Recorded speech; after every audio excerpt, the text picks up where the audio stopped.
I'm here to kind of give you the shallow dive on the kind of core overview of what we do. Unfortunately, I'm kind of the PowerPoint before you get to the interesting bits with the demos and deeper foundational stuff. But I think context is actually fairly important. We're doing something a little different, and I wanted to take a moment to tell you what that was. Greg showed you this diagram. This convergence is kind of a logical convergence. It's not just converging hardware products, right? It's not just servers, networking, and storage products. What we're trying to do is to say the logical components of kind of scale out data management, the tier 1 HCI, hyperconverged stuff, as well as scale out backup, as well as getting stuff offsite, including cloud DR. Today, we're there, right? What we've tried to do is make sure that we've got the foundational components to be able to handle all of this. Now, that doesn't mean we've already made it all the way to the outer bounds, right? We can't compare ourselves completely to any vendor that's in just one of these spaces. But we believe very strongly that we've got the core foundational elements to allow us to get there. And my job today is to try and articulate what some of that means. I think it's worthwhile to start with what the product name is. The product is called DVX. DVX stands for Distributed Virtual.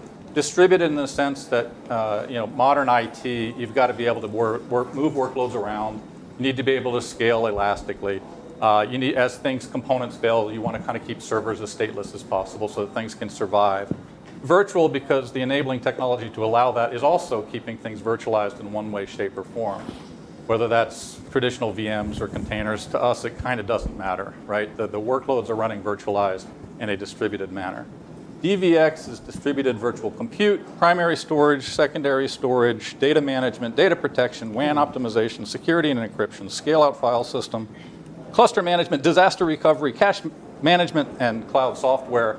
That's a mouthful, so we just call it DVX. It's a little bit of revisionist history, but not so much. We started calling the product DVX as we started adding more and more functionality into it. What we really mean is it does four things.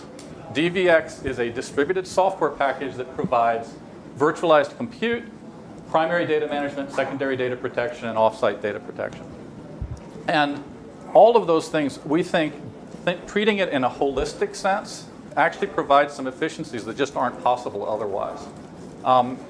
Fundamentally today, people have secondary backup products. They have offsite DR products, and there's a lot of kind of compressing and deduping, and then rehydrating, and then compressing and deduping as you move things between tiers. Also, just things as simple as encryption or integrity verification. How do you know end to end that things are unchanged? Are very hard to do unless you actually take the entire holistic view. So Zala will be talking to you at length about what some of the core technologies underneath on the how we accomplish this. So to give you kind of a picture of what this distributed architecture looks like, it's important to realize it's two tiers. The top tier we call compute nodes.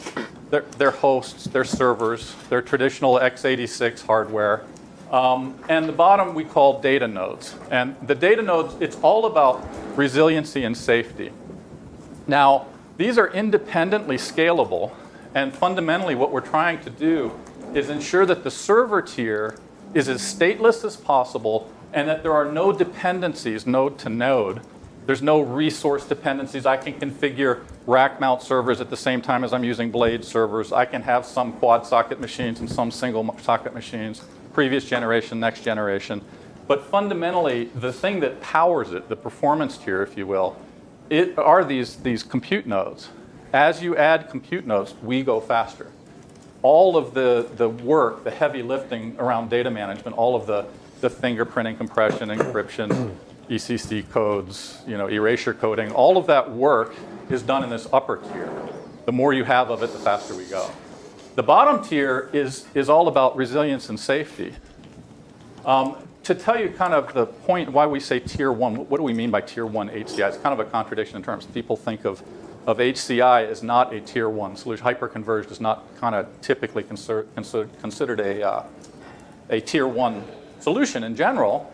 But if you think about it, as you add more servers here, If those servers are stateless, then this can be the most resilient architecture out there, right? If your workloads can automatically move, as things are moved for load balancing reasons, as things are moved for failure reasons, if your infrastructure can take over, it can be a very safe and efficient way to move things.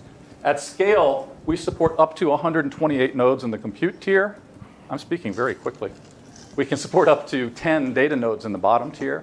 That, to put it in context, that's on the order of 1.7 petabytes of capacity.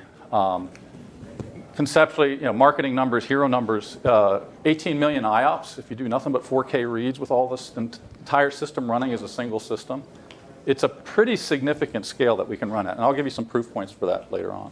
What's the connectivity type between the two tiers? It's just Ethernet? Ethernet, okay. Yeah. Preferably 25 gig. We obviously support 10 gig multiple ports. We'll support, as long as we've got IP connectivity between things, we will continue to work. The reality today is that we can saturate 10 gigabit lengths pretty easily. So, all right, I wanted to talk a little bit about the structure of the product. And no bones about it, most of our IP is in software. We do, however, have two hardware products. We do sell Datrium compute nodes.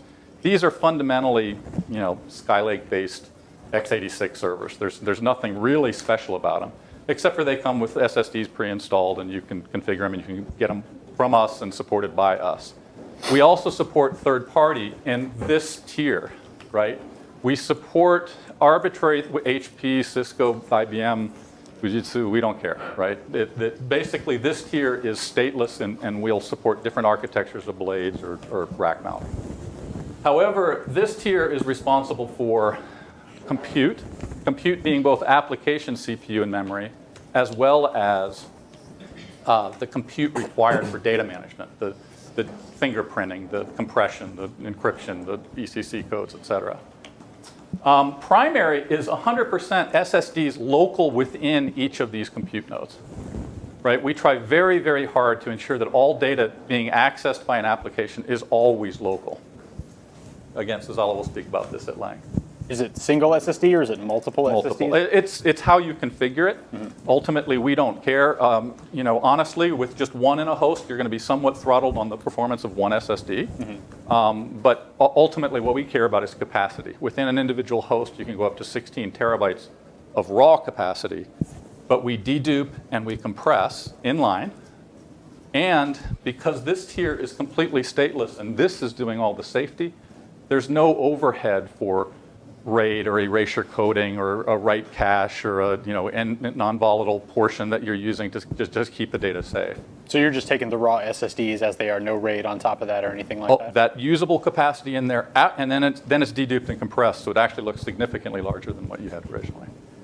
So Rex, are compute nodes and primary nodes distinct nodes, or effectively the same thing, just one is? So our software installs, in fact, thank you, Ray, that's a good introduction. There's a cloud piece I'll get to in a moment here.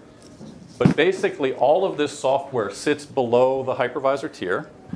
Let's take for the rest of this talk, I'm going to just talk about VMware, just keeps it simpler. There's less to talk about. In VMware world, we install as a VIB on each host. It's a VMware installable bundle that we manage the updates and installation of each node. But across all of the tiers of compute, primary, secondary, and offsite, it provides a safe, efficient global pool of storage, right? The idea being that if we, create a cryptographic hash on ingest and we keep it in this compressed and encrypted and safe state, as we move it between these different functions, it'll stay in that same state. That to us is a pretty big holistic benefit. That's why we've architected it the way it has. So you're not running as a VM, you're running in the kernel of the VMware space? Like I said, it's a VMware installable bundle. It's not a VM. It's definitively not a VM. So it's kind of like it sits in where vSAN would sit. Yeah. Conceptually similar. Is it though? We probably won't have access to the kernel. It's not kernel, but there's a driver. Suzala will be up to talk at any depth. I'm the shallow dive guy. We'll get up to the deep dive here in a moment. No. Stay. I mentioned earlier. For the storage, are you just doing NFS for storage presentation? That's a really interesting question. So, and you asked it exactly correct. Presenting within each host, it's basically an NFS mount perceived by the hypervisor. Okay. However, in reality, it's not NFS over the wire. So a lot of the traditional concerns with NFS management kind of go away. We use NFS as a data path where the endpoint is actually within the individual servers. Okay. Now, the thing that's interesting is it's actually perceived as a single global namespace across hosts. Because again, you got to think about mobility. As things move, you want to make sure that the metadata, the file information is there, but the contents of those files, our magic is in moving the cache is maintaining the contents of those files between nodes as workloads move. And so, and you may get to this later, but when you're scaling out, so you have multiple of those storage nodes, then does that work, I guess, the same way? Is it presented as just like one large NFS namespace for all of them? Fundamentally, yes. We don't want to talk too much about futures right here, but there are customers out there that would care about having separation of namespaces, primarily to be honest, for software licensing reasons. They may want to say, hey, this cluster can only see one namespace, this one can see it completely separate, therefore we only need to license the software for these hosts. I can neither confirm nor deny whether we would ever do anything like that. I really want to hammer on this. So there's like 4 things that we do that cross all 4 functions, and they're all kind of interesting and important in my opinion anyway, hopefully to you. One is we do, as I said, on ingest, one of the very first things we do is create a cryptographic hash after deduping and compressing and safely storing the data. We have this hash. And the nice thing about that is that lives with the data from that point onward. And what that means is every time we access data, we have very, very strong cryptographic assurances that we've always got correct, unchanged data. That's kind of unusual to see that between tiers of primary, secondary, and even tertiary copies offsite. Further, encryption. There's a lot of encryption products out there that say, oh, we encrypt at rest. Well, in our mind, if you have a need for encrypting your data, you probably want to make sure that what's being cached, what's being sent over the network, what's being dumped into your backups, what's being sent offsite, you probably want all of that encrypted as well. So we're big believers in this, what we really mean global in many different ways. This seems like the silliest little thing to bread up here, but again, if you think about the scale that this system can scale to, 128 nodes, 10 data nodes, that's 138 objects that are being managed that have a lot of hardware components underneath. Presenting that as a single system, there's a lot of our development effort is actually in systems management, and we're also fairly proud of the auto support abilities to be able to detect what's normal, are things still behaving correctly. Systems management is actually a significant fraction of the work we have to do just to be able to run this at scale. Again, when I get to the proof point at the very end of this short presentation, I think it'll become a little bit more clear what we mean by that.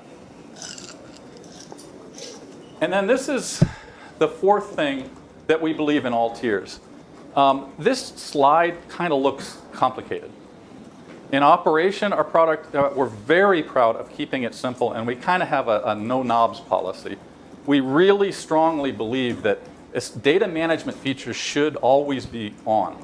You shouldn't have to make choices. Do I erase your code? Do I dedupe? Do I compress? If I need to encrypt, do I encrypt it all the time? Do I have double device failure protection? Do I have single device failure protection? Those shouldn't be questions you're asking of your user. Because if users are having to figure out what permutation of on and off they're doing, it's very difficult to reason about how the system will perform at scale. And ultimately what they're trading off is performance, availability, data integrity, cost, and every customer's permutation is going to be different. Our world, all of our erasure coding, always on. Double device failure protection, always on. Dedupe, compression, always on, always in line. There's no separate caching tiers that you have to manage your size, right? We try very hard to keep this as simple to manage as possible. And bluntly, on these compute nodes, because they're isolated and independent of each other, it makes it a whole lot easier to manage an arbitrary data center because you're not having to think in terms of clusters and everything in the cluster has to always be the same, right? It's a very different mindset. All right, let's talk a little bit more about more focused things. There was questions just a moment ago about what does this thing look like? So each host sees effectively a local NFS mount, and they all see the same. They can all see the VMs. VMs can fail or move storage vMotion and VMware terminology, without any difficulty. A lot of our IP is about how we do this distributed caching. We always store the data, the kind of final canonical location for what's correct is on the data nodes. Every time new data is written, it's always synchronously sent here and stored non-volatile here. And then we'll asynchronously later on erasure code it and store it here. This is the canonical correctness. This is all about safety. The thing is if this is about safety, it alleviates a lot of the pain of traditional kind of hyper-converged approaches. Because you're not having to mirror mirror data between nodes or single or triple mirror between nodes. You're not having to do any write cache. Is the distributed cache a write coherent cache then across the host? It's the simplest way of looking at it is what we're trying to accomplish. Think about a given VM or given virtual disk is the simplest thing to say. We want to ensure that the contents of that virtual disk, as much as possible, are always local to that host, right? The blocks within the file, the VMDK and VMware terminology. As that VM moves, the other host should still be able to see the same file, but we do a very good job of moving that in a very kind of sequential manner to the next location. Does that make sense? Yeah, but if a data block is being written from one host and it resides in that primary cache, how does it get replicated or coherently sent to the other caches out there? Yeah. So my name is Zalahai. So the writes are always safely stored on the data nodes. All you see on the host is just a Write through or write back? It's a write through. It's not write back. Yeah. Again, well, the simplest way to think of it is there's non-volatile memory in here as well, right? The synchronous write is being kept here on these machines. These machines kind of look like traditional arrays, right? They've got devices in them that are persistent storage. They've got NVRAM. They've got dual controllers and active standby failover. For 50 years, we've known how to make that resilient and safe. But ours are kind of dumb. All of the data management features like compressing and dedupe and ECC coding and all of that work is actually done on the upper tier. But the caching, the initial data writes are stored on the data nodes, if that makes sense. So what about safety? That's what this is all about. As I said, once we've written new data, it's synchronously kept a safe canonical copy of the correct data on the data nodes.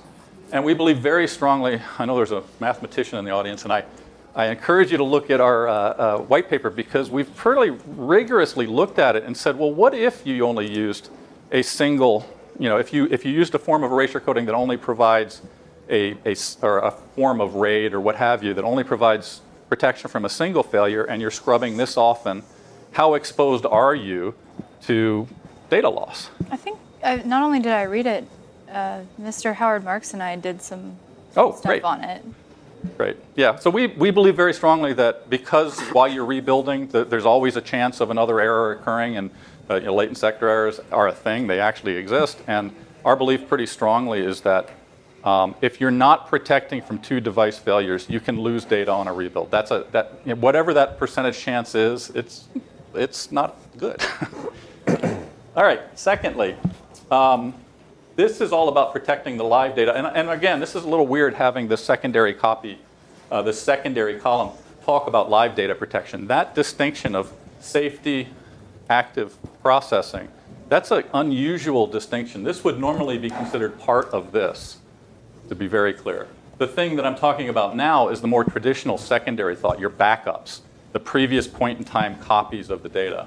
In our terminology, they're snapshots. They're instantaneous point in time objects. We actually store them in a separate namespace, a separate database that's optimized for the specific needs of a backup catalog, right? Potentially millions of objects because you've now got time in the equation. We support up to 2,000 snapshots of an individual VM. We've optimized this for the particular I/O patterns that are likely to be seen with things like snapshots. We have an on-site, but you'll notice that it goes between columns. And what we mean by that is you can replicate from a DVX instance that's running in one data center to a DVX instance that's running in another data center. Or for customers that don't have a second data center, we actually have an offering now we call Cloud DVX that runs, we have an EC2 instance running in Amazon that is our software. It's a virtual DVX that's managing SnapStore in the cloud.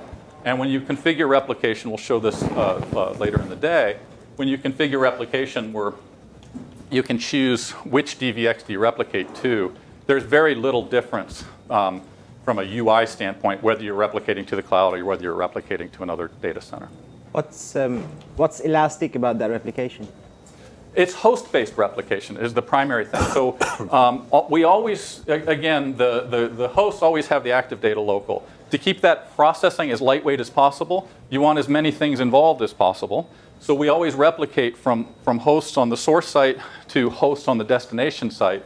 On the destination site, the data is very quickly stored only on, there's no sense, they're write once, read infrequently kind of data. They tend to live on the data nodes, not in the expensive cache on the host. Where is the elasticity coming from, though? The number of, you can have an arbitrary number of hosts on the source side and a different number of hosts. Some of our customers are looking at it as a DR site where they're looking to say, I don't want to have a lot of expense over here. I just want to make sure I can get it back. They may only have a single host in their DR site.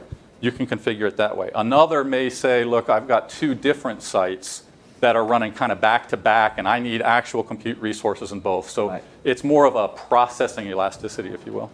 Thank you. You're welcome. Is it a one-to-one relationship for replication, or is it one-to-many? Or It's a very interesting question. So from a, make sure I get this right. From an individual VM standpoint, an individual protection group, you can create protection groups, and we'll show you a demo of this pretty quickly. I think in fact, I'm going to table that to actually looking at the product. We'll be demoing it exactly what it looks like. But fundamentally, an individual protection group is going to one destination. Mm-hmm. You can have different retention policies on source and destination, but you can have one protection group going over here, a different protection group going over here. It works just fine. I guess I'm thinking in terms of you'd have multiple data centers, and each one of those data centers replicating to a single data center, as an example. Is that something? That is something you can accomplish. Okay. And the replication's asynchronous? Yes, it's snapshot. That what we're replicating, again, this is a kind of an important point. SnapStore is managing separate objects. It's, I need to get this out of my hand before I click pages. And what we mean by that is you delete the live VM, for example. What you don't want to have happen is your backups go away. I mean, there's certainly, not to pick on anybody, but vVols don't operate that way, for example. Right? So this is a separate storage namespace. And these have every point in time within there, and it's made for search. It's made so that we can find it very quickly. But again, it's asynchronously taken snapshots that we asynchronously move to the remote destination. Does that answer your question? Yeah, and you said every version is in there? Yes. So you don't demote a version, delete a version over time or something like that? Oh, you can set policies. So we'll show how a protection group okay, consists of a policy that has retention. How long do I retain it locally? Which may be different than what you do at the remote site. Right. Right. And so, yeah, that's part of a protection. The protection group is kind of a logical structure that includes metadata for when do I get rid of this.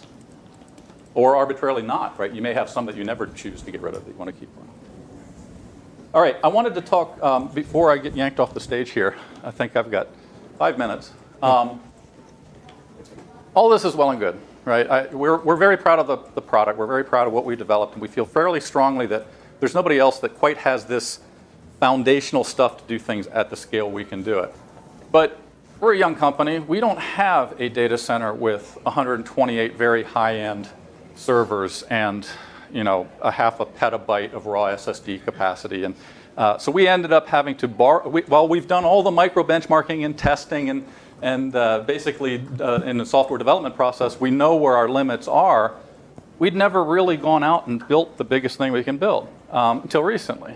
We did some performance benchmarking that we're very, very proud of. What it consisted of is we did it in partnership with Dell, and we were using kind of not the latest generation processing set. This was the previous Broadwell era, not the Skylake stuff. And we were using SATA SSDs. These were not the fastest things on the block. Had 2 of them per server, had 128 servers. We had 10 of our data nodes. And again, all of our testing had deduplication, erasure coding, compression, and encryption on. We tested with various numbers of hardware and played around with it for a while. We did some of our own testing. I'm about to show you some of those results. And we also had some independently validated results that I'm very happy to be able to show you here. So hero number. set it up.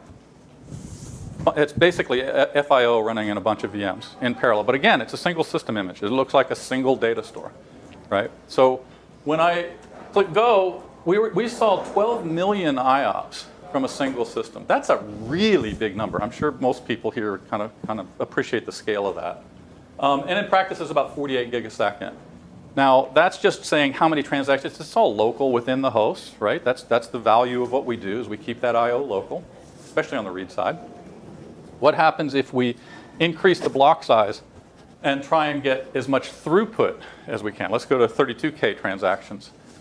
That's a staggeringly big throughput number, right? 163 gigabytes of I/O of actual processing, ingesting of data is a staggeringly large number. I encourage you to compare that to anything. I mean, we truly believe this is world class. And then to do something a little bit more realistic, well, okay, what if I do mixed I/O? What if I throw writes into the equation? How does that behave? This is also a staggeringly large number. This is with 8K transactions. This is over 4 million, 70% reads, 30% writes, 32 gigabytes of overall throughput. And note that the latencies, the read latencies are consistently always under a millisecond, and the write latencies are always consistently under 2 milliseconds. And these are, we stole some terminology from VMware. We call this d-average. It's the latencies perceived by the guest, not perceived by the I/O system, by the storage system. Right? Traditional arrays, they talk about latency from the time they receive a request to the time they reply. This is as perceived by the guest, inclusive of everything within it, networking, hosts, final resting location. Proud of that, but again, this is just our own internal testing. What about external validation? We couldn't do, because they're physical server oriented, doing a traditional SPC1 or spec SFS kind of stuff. We needed something that's targeted at virtualized applications. There's a benchmark out there called IO Mark. We ran it. We actually ran it with 50 of our hosts. Their run rules, bizarre run rules, required us to state that we got the result with 60 because they said you can't run that many VMs in 50 hosts. But we managed to get to 8,288 IO Mark VMs, which was, by the way, literally 10x faster than the best reported hyperconverged result, and 5 times faster than the best recorded result from any vendor of any topology, any type, which happened to be a very high-end all-flash array. And again, all of our features were on. None of the other vendors have all of their features on. They're tuning for performance. What we're proud of here, though, and this is what we mean by Tier 1 HCI, how many sites need this? Debatable. But the fact that you can get there with all of these features on in a very short period of time really matters. We only had this lab for a couple of weeks. To be able to stand all of this up, 128 compute nodes and 10 data nodes, all of the networking in between, getting all of this configured and gathering all of this result in that short period of time was actually one of the things we were most noted for. And you think that's because the primary storage tier is local to the hosts? That's so definitely on the read. 100% of reads are kept local. That absolutely helps. Helps in a big way. But we're also proud of the write performance. And as you add data nodes, our write throughput increases. It's not just a capacity increase; it's a write throughput increase as well. What we're calling the primary storage tier is actually cache. Yes. One way of thinking of it is that again, the final canonical It's not ownership protected. is in the It's not exactly. protected. It's like, and you're not writing there first. You're not sending that first acknowledgement. Well, to we the client. always, yeah, we You're always don't- sending back exactly. to the data node. We don't right? act until it's safely stored in 2 locations on mirrored on the data. On nodes. data nodes. Right. So it's a cache from what we all consider cache. So It's a cache at the host. It's not a cache at the storage system. correct. It's a host cache. That's why I'm calling it a So cache because it's and it's stateless. a scalable cache. It's stateless. micro- They even call it microseconds stateless, kind right? of So, solution. and which is it's fine. The architecture is fine. It's just we're calling it primary storage, though. It is I'm primary gonna- storage. That's primary. Not necessarily. No, You write there. None of this is possible without the data nodes. None of this is possible without the data nodes. The They data don't nodes are the exist final without resting data place nodes. of the data. You don't exist without data nodes. I mean, you Correct. have to have data nodes. Correct. Yeah, but if I'm right, and I'm sorry for nitpicking here, but when I hear primary, right, I'm going to write to that. That's the layer that I write to first. When I go to send a write, I would expect an acknowledgement from the primary storage, and then secondary. But we're not doing that here. We're going to write, and we don't get an acknowledgement back to the client until it goes down to the data node, the secondary tier. Yeah, but So- that's very similar to a traditional array, right? Well, they're not calling it primary storage. A traditional array is not primary storage? I Well, don't follow that. well, the NVRAM is not. Really? That's It looks- well, that's, it looks- that, they don't make a differentiation. That's called the NVRAM. I used to it's called the call it- cache. It's called the array's got a cache in it. So- I see what you're saying. This is a persistent tier. The final Yeah, persistent tier. the Well, again, authoritative. until it's safely written on disk for us, it's not out there. Right. That erasure coding across the disks is what we're considering the persistent tier. That is the canonical final resting place of data. Yeah, That I don't. makes As long as you're coherent, I don't really care how you do it. It's just I used to think of this as Probably deconstructing nomenclature. I better storage. let Sazala get You know, on where this. they've taken the functionality, the data management, and all that stuff, and rather than having it run on this primary storage out there, they moved it up to the host. And this back end is really just the drive array, effectively. yeah, but that cache is a read cache. Has nothing to do with writes. Correct. So it's not a storage. It's just a cache. If it's only participating in reads, it's a cache. It's more than a cache partly because we moved all the functionality, like you said, all the functionality out into the hosts. Erasure coding, So think of the- deduplication, compression, all that stuff's done at the host. Think of the data nodes as just JBODs mostly. No. What you just said, the host is doing the calculations. That's fine. The storage layer that's in that host, that SSD drive, okay? Maybe It's an accelerator. Can I give a very concrete example? A VM does a 4K write. That 4K write is stored in memory, unsafe, Right. on that host. That will very quickly be sent across the wire, mirrored in non-volatile memory, actually To the data protected on the data nodes. Then the ACK goes back. That's the very first step. Right. Now, in a traditional array, the depopulating of that NVRAM, the responsibility of getting it erasure coded and out on the back end, would be a controller's responsibility. We do that in a distributed fashion across the top, right? But at that initial synchronous write, its ACK, the data actually exists in 3 places. Does that make sense? So your SSDs across the different nodes actually have different pieces of the data for all the nodes, or this just, I thought it was all local? They all have the pieces of the data for the VMs that are actively running on that node right at that instant in time.